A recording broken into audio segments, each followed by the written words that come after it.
이 시간에 우리 가정의 달 승리를 위한 하나님의 처방전, 오늘 하루는 통합예배라 좀 중단을 하고 가정을 위한, 행복한 가정을 위한 권면이라고 하는 주제로 짧게 말씀을 통해 은혜를 나누도록 하겠습니다. 먼저 영상 하나를 보실 텐데요, 이 영상은 교회 영상이 아니고 일반적인 영상인데 우리 부모님들의 마음을 엿볼 수 있는 그런 영상이 아닐까. 또 가정이 어떻게 하면 행복한 가정, 소통하는 가정이 될 수 있을까, 그거에 대한 뭔가 작은 울림을 주는 그런 영상이 아닐까 생각을 합니다. 한 6분 정도 영상인데 잠깐 그 영상을 보시도록 하겠습니다. 나는 안 아까워. 다 줄 수 있어. 엄마는 심장도 빼서 달라 그러면 줄 수 있어. 그랬더니 헐 그러더라고.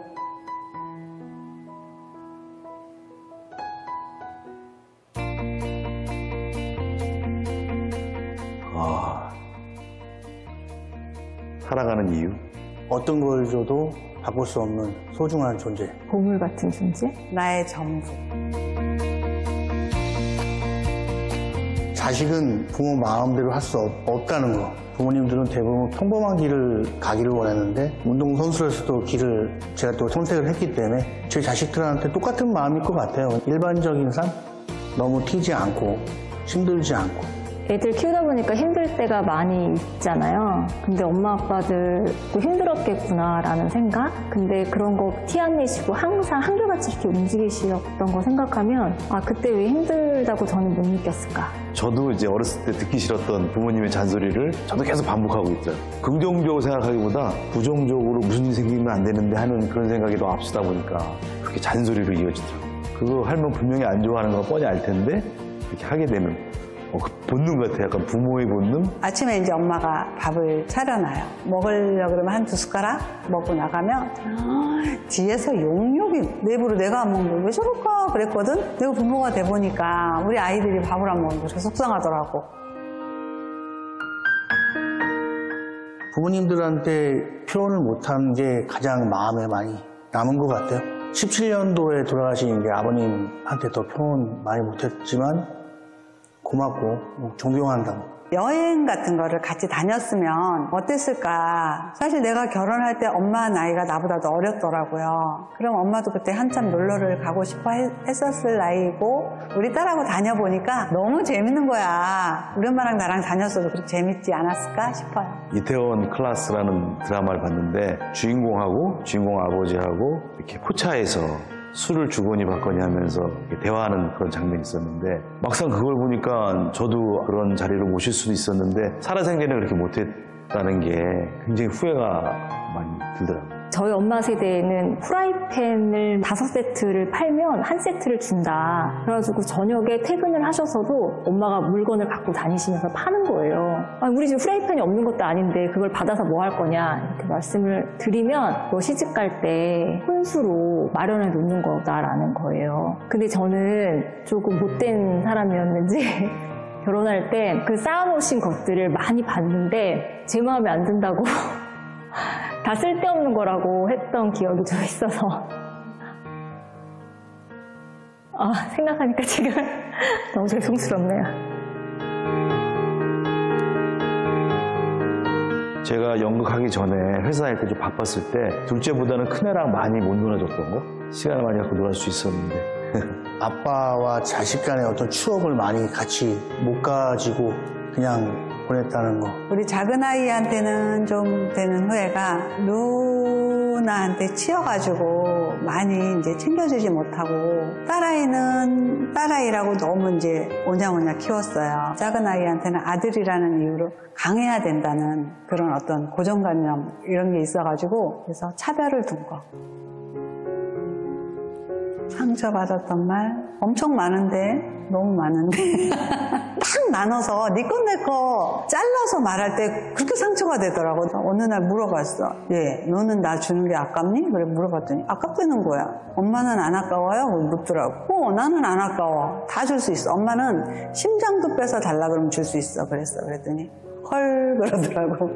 같이 있는 시간이 부족하다 보니까 저희 집사람한테 옆집 아저씨 같은 그런 느낌을 받았다고 했을 때 그냥 상당히 충격적이었죠. 그게 제일 가슴 아프고 마음에 많이 남았던 것 같아요. 변명의 여지가 없죠. 앞으로 좀 더 적극적으로 아이들한테 표현을 해야 되지 않을까 이렇게 생각합니다. 큰애가 이제 뭘 사달라고 막 조르는 그런 상황이 왔어요. 그래서 제가 이제 좋게 타일렀죠. 그랬더니 그 큰애가 뭐 어디서 들은 말인지 모르겠지만 아빠 뭐 거지 같아 뭐 이런 말을 하더라고요. 그때가 또 제 자격지심인지 모르겠지만 회사를 그만두고 또 연극한다는 그런 시점이어서 저도 모르게 굉장히 마음이 아프더라고요. 카톡이나 막 이런 데 막 우리 예쁜 딸들 올리고 싶거든요.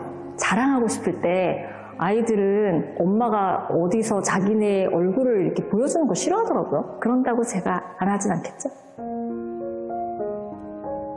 탁구 선수의 막내가 아버지가 존경스럽다라고 표현했을 때 이 세상 어떤 것과도 바꿀 수 없는 그런 기쁨이죠. 첫 번째가 아마 뮤직비디오였을 거예요. 저희 가족한테 단톡방에 올려서 아빠 나온 거 좀 봐 했는데 이제 아빠 지나가는 사람으로 나올 줄 알았는데 주인공으로 나와서 너무 좋다고 친구들한테 자랑할 거라고 그 얘기 듣고 참 제가 굉장히 많이 뿌듯했습니다. 일단 자기 스스로가 가장 행복하다고 느낄 만한 일들, 기쁨을 느낄 수 있었으면 좋겠다. 우리 딸한테는 술 좀 안 먹었으면 좋겠어. 나 요즘에 우리 딸이 배드민턴 치러 다닌다 그래서 너무 대환영이에요. 그렇게 건강하게 행복하게만 살았으면 좋겠어. 저도 뭐 회사 생활을 하다가 이제 제2의 인생을 또 연극을 하면서 이렇게 지내고 있는데 제 아이들은 자기가 정말 하고 싶은 일을 행복하게 하면서 남의 눈치 안 보고 살았으면 좋겠습니다. 마지막으로 아빠는 이 세상 누구보다도 너희들을 사랑한다.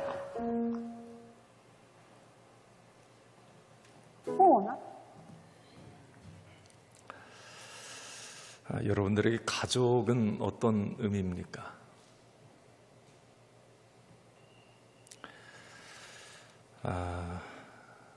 여기 이제 우리가 통합 예배로 오늘 예배를 드리고 있는데 부모님도 여기 뭐 계실 수도 있고 또 이 자리에 안 계실 수도 있고 천국 가셨을 수도 있고 또 내 자녀가 여기에 있을 수도 있습니다.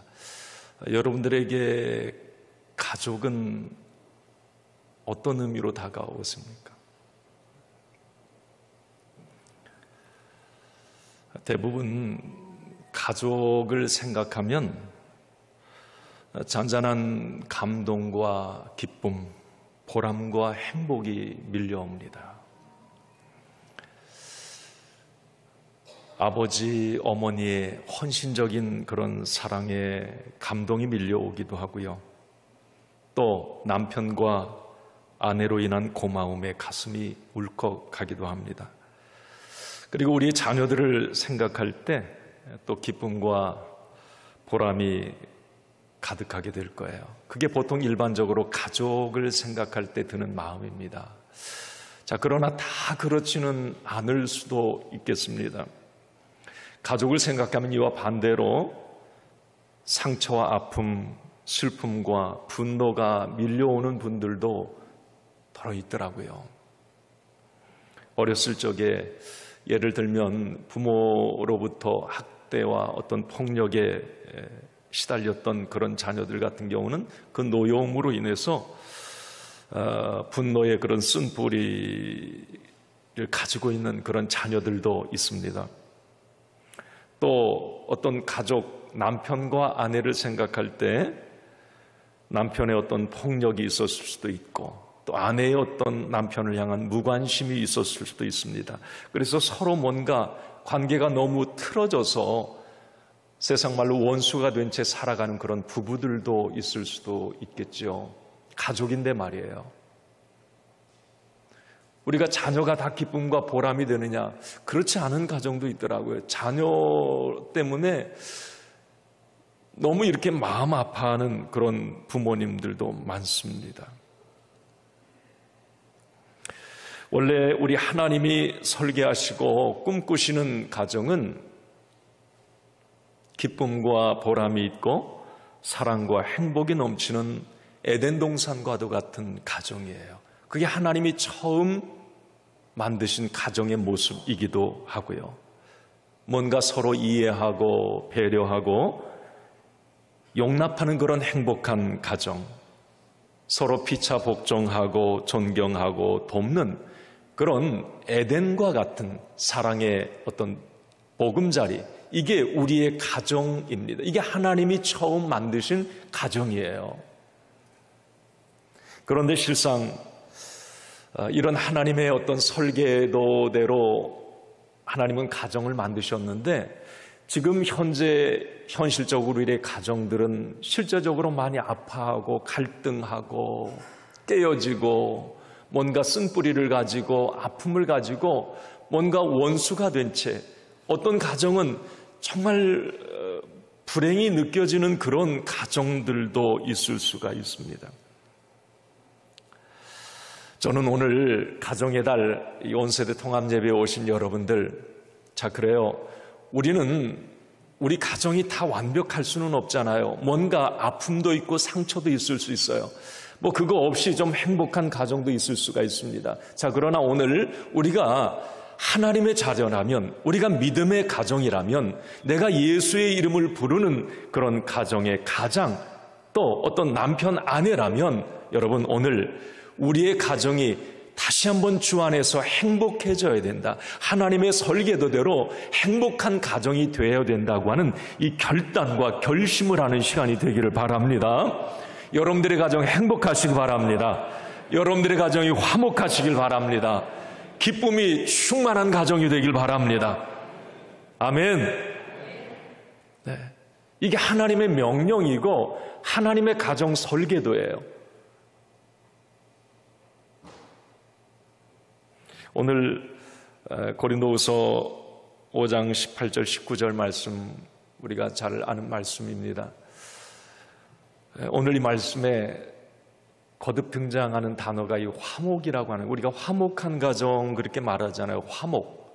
한번 따라해 봅시다. 화목한 가정.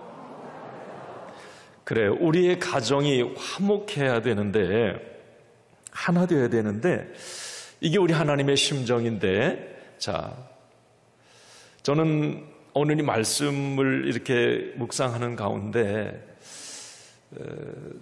지금 우리 가정들이 많이 어려움이 있을 수도 있겠지만 하나님 오늘 이 말씀을 통해서 성삼위 하나님의 어떤 임재, 만지심을 통해서 우리의 가정의 약한 부분들이 회복되고 상처와 쓴뿌리들이 좀 제거되고 우리 가족들이 믿음 안에서 좀 하나 되고 행복한 가정이 되게 해주세요. 이 기도를 했어요. 여러분, 성삼위 하나님, 예수님, 성령님, 이분들의 중요한 다른 어떤 이 역할들도 있지만 성삼위 하나님의 중요한 역할 가운데 하나가 화목이라고 하는 거예요. 하나됨. 그래서 우리 믿음의 가정들은 더더욱 하나 되어야 되는 거예요. 예를 들어서 우리 하나님 같은 경우, 우리 하나님도 화목의 아이콘이십니다. 우리에게 그러시잖아요. 원수된 우리에게 먼저 화해의 손을 우리 하나님은 내밀어 주셨습니다. 그러니까 하나님과 우리가 원수된 관계였잖아요. 그렇지만 하나님은 우리와 화목하길 원하셨어요. 그래서 독생자 예수 그리스도를 우리에게 보내주신 거죠. 오늘 19절 말씀 본문에 그 상반절에 보면 이런 말씀이 있습니다. 한번 읽습니다. 곧 하나님께서 그리스도 안에 계시사 세상을 자기와 화목하게 하시며, 자, 하나님께서 그리스도 안에라고 하는 건 십자가 예수님의 죽으심을 말합니다. 그 죽으심을 통해서 세상과, 다시 말하면 우리와 하나님과 화목하기를 원하셨다는 거예요. 그래서 우리 하나님을 믿는 우리의 가정들은 어쨌든 하나 되고 화목해야 된다. 이 말씀을 드리고 싶은 겁니다. 우리 하나님 믿잖아요. 하나님도 우리에게 화해하셨잖아요. 우리 가족들도 마찬가지입니다. 예수님도 화목제물이 되셨다고 말씀을 합니다. 화목제물이라고 하는 것이 십자가 사건을 말하죠. 그래서 예수님의 그 화목제물 되심을 통해서 우리는 죄와 저주, 지옥에서 건짐을 받게 되었습니다. 요한일서 2장 2절에 보면 이렇게 말씀합니다. 그는 우리 죄를 위한 화목제물이니 우리만 위할 뿐 아니요 온 세상의 죄를 위하십니다. 그는 예수 그리스도를 말합니다. 우리 죄를 위한 화목제물, 화해자가 되셨다. 그래서 예수 그리스도를 믿는 우리 가정들, 가족들도 화목해야 된다. 화해가 있어야 된다. 자, 무슨 말씀을 드리는지 여러분 마음속에 잘 새겨보세요. 지금 뭔가 가족들과 관계가 틀어져 있거나 뭔가 형제끼리 뭔가 뭐 부모와 자녀, 부부끼리 뭔가 지금 이 갈등의 골이 있다면 오늘 이 말씀을 좀 마음에 새겨서 그런 가시들이 좀 빼어지고 뭔가 이 쓴뿌리들이 좀 제거되는 시간이 되었으면 좋겠어요. 바로 하나님 예수 그리스도 그분이 그러셨으니까 말이죠. 성령님도 마찬가지입니다. 성령님도 하나 되게 하는 영이에요. 그래서 에베소 4장 3절 말씀에 보면 우리 성령님의 역할입니다. 한번 읽습니다.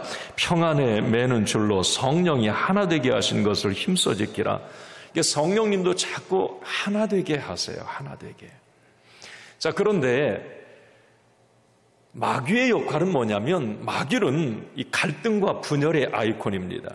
우리 가정을 생각할 때 하나님은 예수님은 성령님은 자꾸 가정이 화목하고 행복해지고 서로 하나 되고 용서하고 이해하고 용납하는 그런 가정이 되기를 원하는데 마귀는 뭐냐면 자꾸 갈등하고 분열하고 싸우고 대립하는 이건 마귀의 역할이거든요.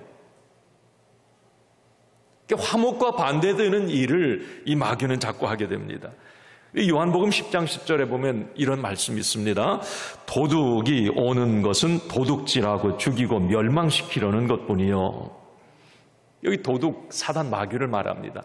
자꾸 우리의 행복을 도둑질하고 뭔가 생명을 죽이는 일이 바로 이 마귀의 역할이라는 거죠. 우리의 가정 속에서도 이 사단의 역할은 있습니다.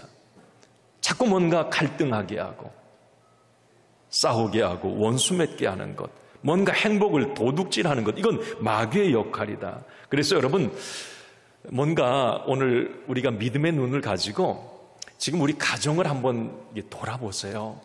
지금 뭔가 좀 삐그덕거리는 게 있고 뭔가 좀 이렇게 불편한 게 있고 갈등의 골이 있다면 이 시간 결단하셔야 됩니다. 내가 하나님을 믿고 예수님이 나의 구주, 나의 하나님이라면 성령님의 임재 가운데 살기를 원한다면 여러분 화해하고 용서하고 용납하고 이해해야 된다고 하는 이 마음을 가지세요. 네. 행복한 가정은 하나님의 명령입니다.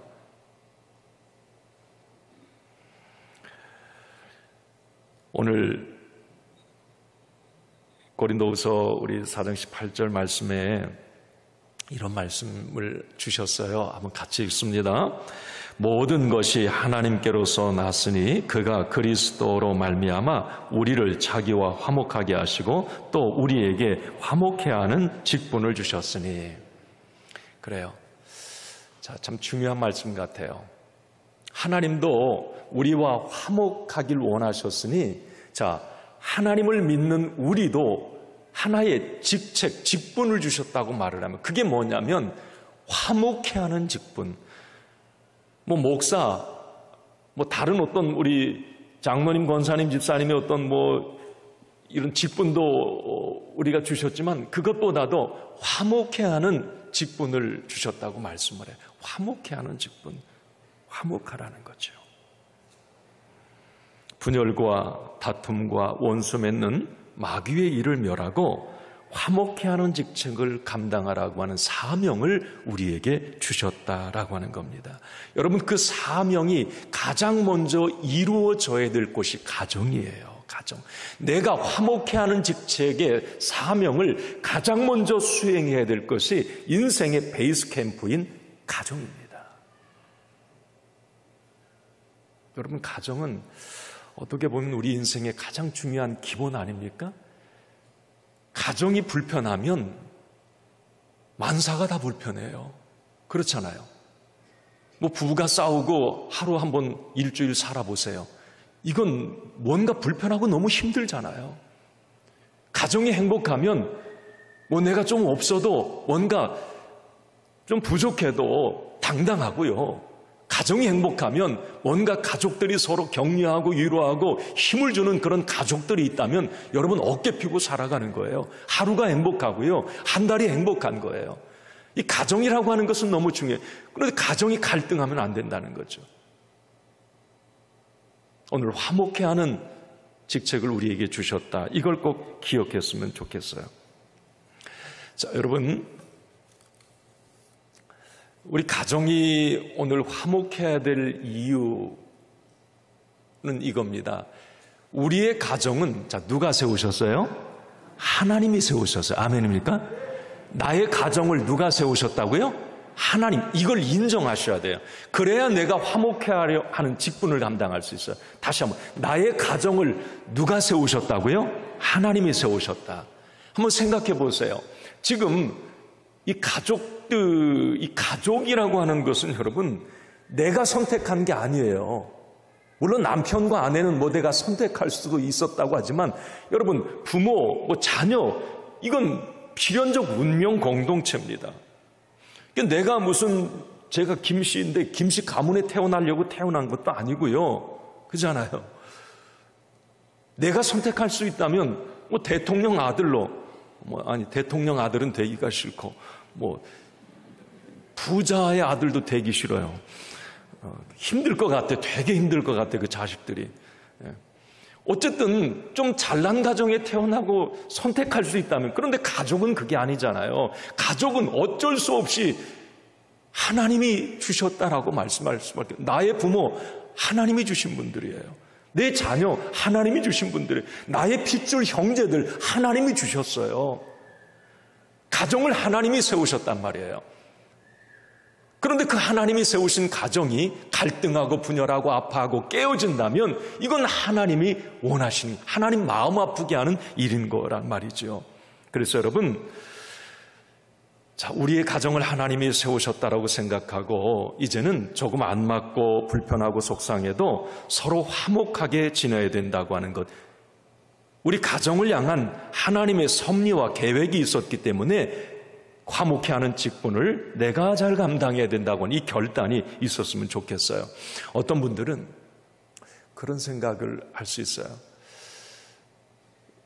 뭐냐면, 야, 우리 가정만 왜 이래? 제가 예전에 그런 생각을 많이 했거든요. 아니, 우리 가정만 왜 이래? 나는 불행해. 그런데 자, 우리 두 가지를 제가 깨달았어요. 살면서 동일한 다 깨달음이 있을 텐데, 세상에 완벽한 가정은 없다. 이걸 제가 알았어요. 그러니까 우리 가정만, 왜 우리 부모님만, 왜 우리 자녀만 이래? 아니에요. 여러분 몰라서 그렇죠. 내 옆에 있는 가족들, 여기 앉아있는 내 옆에 있는 가정들, 여러분 무언가 아픔이 다 있어요. 제가 그걸 알아서 목회하면서 많은 가정들 보면서 저는 객관적으로 보잖아요. 그러면 저 가정은 행복할 것 같은데, 늘 제가 반복하는 말, 그 가정에도 아픔이 있어요. 그러니까 뭔가 부족한 게 있더란 말이에요. 그래서 제가 그런 고백을, 하나님 공평하신 분이시네. 왜 나만 아파? 왜 나는 왜 맨날 병만 가? 그런데 저 가정에는 그것보다 더 큰 아픔이 있어요. 더 큰 문제 때문에 힘들어한단 말이에요.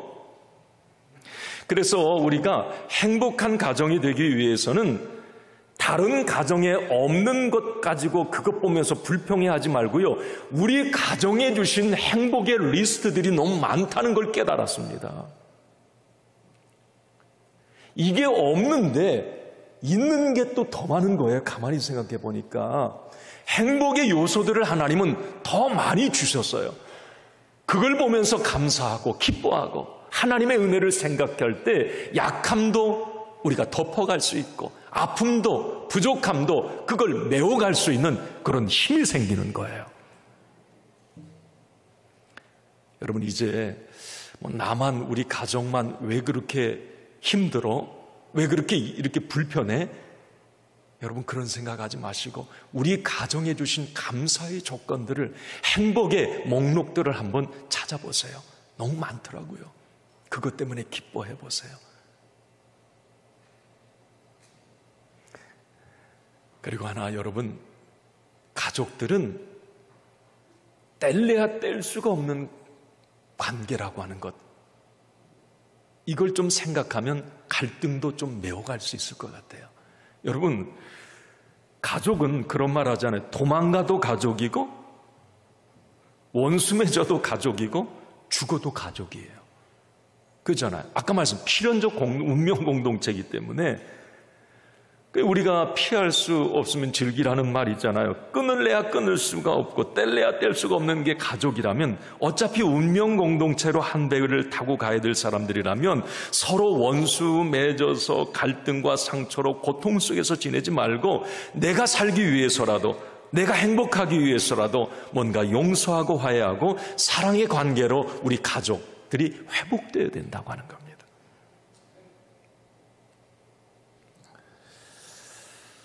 자, 여러분,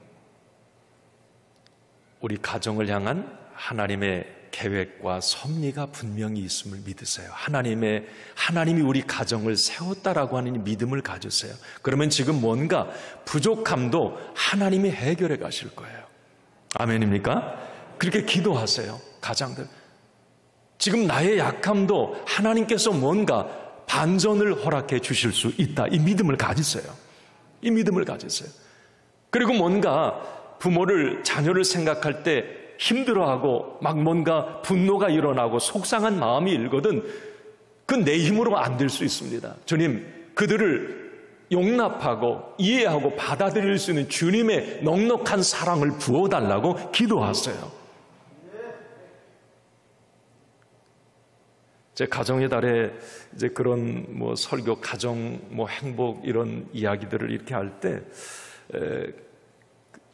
제가 몇 번 그런 얘기를 들었어요. 뭐냐면, 아니 목사님, 설교는 설교로 아주 기가 막히게 잘 이해가 되고 쏙쏙 들어오는데요, 내 삶에서 이거 적용 안 되거든요. 정말 힘들어요. 그 얘기를 해요. 그게 무슨 얘기였느냐면, 목사님, 제 부모님이 저한테 한 거 생각하면 도저히 저 부모 용서 안 돼요. 그 이야기를 해요. 설교 마치고 나서 가정의 달 이게 한 달 지나면서 그런 얘기 들은 기억도 있고요.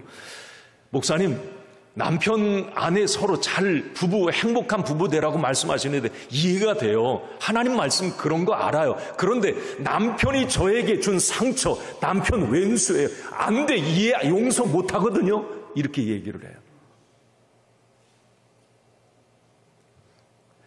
자식이 우리가 다 사랑스럽지만 어떤 자녀는 정말 부모의 마음에 대못 박은 이 자녀들도 있어요. 그 부모는 자식 생각하면 막 울어요. 그 쓴물이 올라와가지고. 그런 부모님들이 계시더라고요. 제가 목회하면서 보면 자식 생각하기가 싫대. 어떻게 그럴 수가 있냐고. 형제들끼리도 내 눈에서 피눈물을 나게 했다고 막 얘기하는 그런 분들도 계세요. 여러분, 이런 가족들과의 어떤 그런 갈등들이 내 힘으로 해결되겠습니까? 그래요. 그분들이 목사님 용서해 보려고 해봤는데도 안 됩니다. 노력해도 안 됩니다. 그래요, 여러분. 내 힘으로 안 될 수 있어요. 오늘 화목해하는 직책을 우리에게 주셨다. 이 부분 말씀드리는 겁니다. 내 힘으로 그 화목해하는 직책을 감당할 수 없을 수도 있습니다. 그래서 우리는 오늘 하나님의 도우심을 구하고 하나님의 개입을 사모해야 하고 성령님의 은혜를 간구해야 합니다. 오늘 그렇게 하세요. 하나님 도와주세요. 하나님, 저 사람을, 저 가족을, 저 자녀를, 저 남편을, 저 아내를 내가 용납하고 받아들이고 사랑할 수 있는 그런 마음, 주님의 개입, 성령님의 역사가 내게 있게 해달라고 여러분 기도할 수 있기를 바랍니다. 하나님이 개입하시면 그런 역사들이 일어나요. 여러분, 야곱을 죽이겠다고 막 에서 달려왔을 때 하나님 그 에서의 마음을 완전 어떻게 그 순간에 확 바꿔놓습니까? 그 야곱을 끌어안고 엉엉 울면서 내 동생아 내 동생아, 그게 사람의 힘으로 되나요? 하나님이 함께 하실 때 그런 역사들도 일어나는 거예요. 그런 은혜를 구하시기 바랍니다. 요셉 같은 경우는 어때요? 그 형제들이 얼마나 형들이 미웠겠습니까? 죽도록 미웠을 거예요. 자기를 노예로 팔아서 죽음의 구덩이로 몰아넣었잖아요. 그러나 요셉은 그 형들을 용서하고 사랑해요. 하나님이 당신들은 나를 악의 구렁텅이로 몰았지만 하나님은 그것을 선으로 바꾸셨다고 말합니다.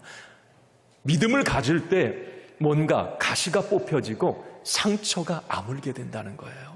내 힘으로 안 돼요. 형제 용서하고 가족을 용납하는 것 내 힘으로 안 될 수 있습니다. 그래서 오늘 화목케 하는 직책을 우리에게 주신 저와 여러분들 받은 우리가 하나님 앞에 기도해야 하나님 그런 용서의 마음을 달라고 말이죠. 오늘도 이제 말씀을 좀 맺습니다. 로마서 12장 우리 17절 18절 읽겠습니다. 같이 읽습니다. 아무에게도 악을 악으로 갚지 말고 모든 사람 앞에서 선한 일을 도모하라. 할 수 있거든 너희로서는 모든 사람과 더불어 화목하라. 아멘. 오늘 어버이 주일 우리 온 세대 통합 예배를 드리고 있습니다. 어쩌면 지금 내 옆에 있는 가족들, 또 이 자리에 함께하지 않았지만 늘 함께하는 그런 가족들, 하나님이 나에게 붙여주신 선물일 수 있습니다. 이제 여러분 믿음으로 생각하시고 믿음으로 판단하시고 또 믿음으로 훈계하시고 양육하셔야 합니다. 그리고 믿음으로 부모님들을 섬기고 위로하셔야 됩니다. 어쨌든 가정은 하나님의 명령이고 하나님의 자녀된 저와 여러분들은 화목케 하는 직책이라고 하는 이 사명을 받았다고 하는 사실이에요. 5월 한 달 그리고 이후 가족과 함께하는 시간 동안 화목하시고 하나님이 주시는 행복과 기쁨이 가득하시기를 간절히 소원합니다.